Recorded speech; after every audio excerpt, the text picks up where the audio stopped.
तेज गर्मी का दिन था। एक कौए को जोर से प्यास लगी थी। उसने आसपास पानी की खोज की। उसे एक घड़ा दिखाई दिया। कौवा उड़कर घड़े के पास गया और उसमें झांक कर देखा। घड़े में थोड़ा सा पानी था। कौवा समझ गया कि पानी के लिए या तो घड़ा उलटना पड़ेगा या उसे फोड़ना पड़ेगा। दोनों ही काम उसके बस के नहीं थे। फिर भी उसने आस नहीं छोड़ी और किसी दूसरे उपाय के बारे में सोचने लगा। उसने घड़े के पास बहुत सारे कंकड़ पड़े देखे। उसके मन में एक विचार आया। उसने एक एक करके कंकड़ घड़े में डालने शुरू कर दिए। जब काफी सारे कंकड़ घड़े में डल चुके तो पानी ऊपर आ गया। कौए की चोंच पानी तक पहुंचने लगी। उसने भर पेट पानी पिया।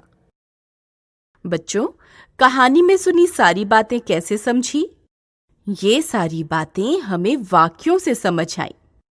शब्दों के सही मेल से वाक्य बनते हैं। पहले नीचे दिए चित्रों को देखो तथा शब्दों को पढ़ो। है रहा खेल गेंद से बच्चा। बच्चा गेंद से खेल रहा है। खाना माताजी हैं बना रही। माताजी खाना बना रही हैं। ऊपर दिए गए शब्द समूहों को पढ़कर पता चलता है कि पहले शब्द समूहों में शब्दों का क्रम सही नहीं है। दूसरे शब्द समूहों में शब्दों का क्रम सही होने से ये सार्थक बन गए हैं। शब्दों के सार्थक समूह को वाक्य कहते हैं। वाक्य में दो बातें मुख्य होती हैं। पहली व्यक्ति या वस्तु और दूसरी उनके द्वारा की जाने वाली क्रिया या काम। ये दोनों बातें ही वाक्य के अंग कहलाती हैं। इस प्रकार वाक्य के दो अंग होते हैं, उद्देश्य और विधेय। उद्देश्य वाक्य में जिसके विषय में कोई बात कही जाए उसे उद्देश्य कहते हैं।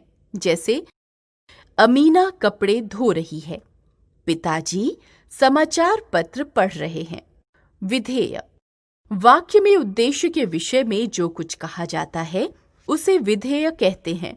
जैसे अमीना कपड़े धो रही है, पिताजी समाचार पत्र पढ़ रहे हैं। आइए कुछ और उदाहरण देखें। वाक्य बच्चा हंस रहा है। उद्देश्य बच्चा, विधेय हंस रहा है। वाक्य दादाजी सैर कर रहे हैं। उद्देश्य दादाजी, विधेय सैर कर रहे हैं। वाक्य रघु पतंग उड़ा रहा है। उद्देश्य रघु, विधेय पतंग उड़ा रहा है। वाक्य अनीता सो रही है। उद्देश्य अनीता, विधेय सो रही है। वाक्य राधा नृत्य कर रही है।